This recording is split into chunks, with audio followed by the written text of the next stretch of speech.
পশ্চিমবঙ্গের জেলাগুলির মধ্যে একটি অন্যতম উল্লেখযোগ্য জেলা হল উত্তর চব্বিশ পরগনা জেলা। এই উত্তর চব্বিশ পরগনা জেলাটি গঠিত হয় 1 মার্চ 1986 সালে। এই জেলার মোট আয়তন 4094 বর্গ কিলোমিটার এবং মোট জনসংখ্যা 1,09,781 জন। উত্তর চব্বিশ পরগনা জেলার ভৌগোলিক সীমানা হল উত্তরে নদিয়া জেলা, দক্ষিণে কলকাতা ও দক্ষিণ চব্বিশ পরগনা জেলা, পূর্বে বাংলাদেশ এবং পশ্চিমে হুগলি জেলা। ইতিহাস অনুযায়ী 1757 সালে বাংলার নবাব মীর জাফর কলকাতার দক্ষিণে কুলপি পর্যন্ত অঞ্চলে 24টি জঙ্গলি মহল বা পরগনার জমিদারি সত্ত্ব ভোগ করার অধিকার দেন ব্রিটিশ ইস্ট ইন্ডিয়া কোম্পানিকে। সেই থেকে অঞ্চলটির নাম হয় চব্বিশ পরগনা। পরবর্তীতে প্রশাসনিক সুবিধার্থে 1814 সালে এই অঞ্চল একটি জেলায় পরিণত হয়। এরপরে স্বাধীনতার পর 1983 সালে ডক্টর অশোক মিত্রের সভাপতিত্বে প্রশাসনিক সংস্কার কমিটি জেলাটিকে দুটি ভাগে বিভক্ত করার পরামর্শ দেয়। ফলে কমিটির সুপারিশ অনুসারে 1986 সালের 1 মার্চ চব্বিশ পরগনা জেলা দুটি অংশে বিভক্ত হয়ে উত্তরাংশ উত্তর চব্বিশ পরগনা জেলা নামে গঠিত হয়। এই উত্তর চব্বিশ পরগনা জেলার জেলা সদর বারাসত। এই জেলার মহকুমা 5টি। এগুলি হলো বারাসত, ব্যারাকপুর, বনগাঁ, বসিরহাট ও বিধাননগর মহকুমা এবং পৌরসভা 27টি। উত্তর চব্বিশ পরগনা জেলার ব্লক সংখ্যা 22টি। এই জেলায় 35টি থানা রয়েছে 20টি সেন্সাস টাউন, 22টি পঞ্চায়েত সমিতি, 200টি গ্রাম পঞ্চায়েত এবং 1599টি গ্রাম। উত্তর চব্বিশ পরগনা জেলার জেলা পরিষদের সংখ্যা 1টি। লোকসভার আসন রয়েছে 5টি। এগুলি হলো বারাসত, ব্যারাকপুর, দমদম, বসিরহাট ও বনগাঁ এবং বিধানসভার আসন রয়েছে 33টি। পশ্চিমবঙ্গ রাজ্যের প্রেসিডেন্সি বিভাগের একটি গুরুত্বপূর্ণ জেলা এই উত্তর চব্বিশ পরগনা জেলার প্রাকৃতিক সৌন্দর্য অপরূপ। এই জেলা নিম্ন গাঙ্গেয় বদ্বীপ অঞ্চলের অন্তর্ভুক্ত।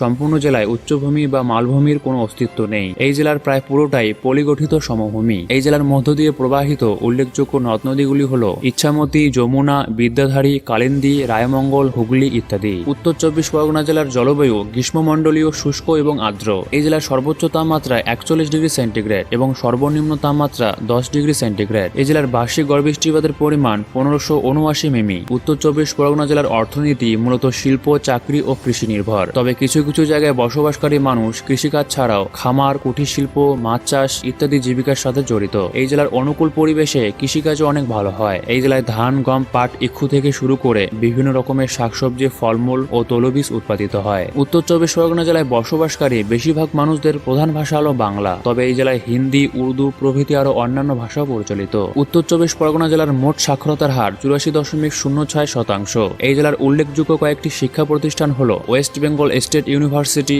মৌলানা Abul Kalam Azad University of Technology, Barasat Government College, Basirhat College, Barrackpore Rashtraguru Surendranath College, Barasat College, Bidhannagar College, Acharya Prafullachandra College, Sri Chaitanya College, Gobardanga Hindu College, Ramakrishna Mission Vivekananda Centenary College ইত্যাদি। উত্তর চব্বিশ পরগনা জেলায় পরিবহন ব্যবস্থা হিসেবে উন্নত সড়কপথ রয়েছেই, সঙ্গে রেলপথ ও মেট্রোও রয়েছে। এই জেলার কয়েকটি উল্লেখযোগ্য রেল স্টেশন হল Naihati junction rail station, Barasat junction rail station, Barrackpore rail station, Dakshineswar rail station ইত্যাদি। এই জেলার নিকটতম বিমানবন্দর নেতাজি সুভাষচন্দ্র বসু আন্তর্জাতিক বিমানবন্দর, যা দমদমে অবস্থিত। উত্তর চব্বিশ পরগনা জেলার কয়েকজন বিশিষ্ট ব্যক্তি হলেন বঙ্কিমচন্দ্র চট্টোপাধ্যায়, ভারতের জাতীয় গান বন্দে মাতরম গানের সৃষ্টিকর্তা, বাংলা সাহিত্যের সাহিত্য সম্রাট হিসেবে পরিচিত 19 শতকের বিশিষ্ট বাঙালি ঔপন্যাসিক ছিলেন। বিভূতিভূষণ বন্দ্যোপাধ্যায় একজন জনপ্রিয় ভারতীয় বাঙালি কথা সাহিত্যিক ছিলেন। লোকনাথ ব্রহ্মচারী লোকনাথ বাবা নামে পরিচিত একজন হিন্দু ধর্মগুরু ছিলেন। প্রমথনাথ বসু একজন বাঙালি ভূতত্ত্ববিদ, বিজ্ঞানী ও সমাজকর্মী ছিলেন। দীনবন্ধু মিত্র